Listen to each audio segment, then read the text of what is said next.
इस प्रश्न में 3 कथन और संबंधित 3 निष्कर्ष दिए गए हैं।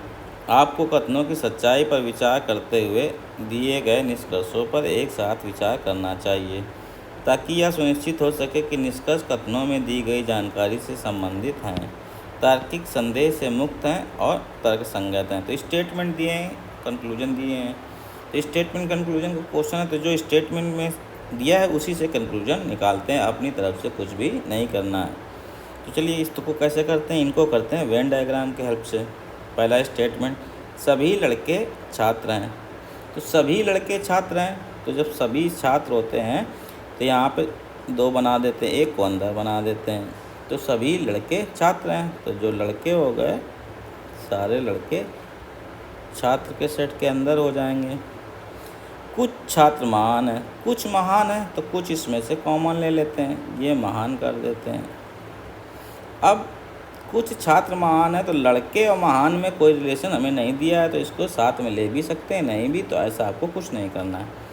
कुछ महान खिलाड़ी हैं, कुछ महान खिलाड़ी हैं, तो अलग से लेंगे, कुछ महान खिलाड़ी हैं।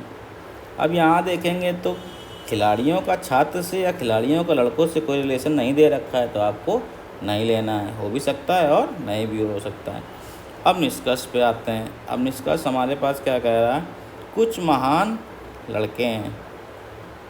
जो महान है वो लड़कों से पूछा है, कुछ महान लड़के हैं, तो ऐसा जो भी नहीं हो भी सकता है और नहीं भी हो सकता है, ठीक है ना, क्योंकि अलग अगर हम इसी जो डायग्राम बनाया है इसी को देखेंगे तो लड़के महान नहीं है, तो अनुसरण नहीं करता है।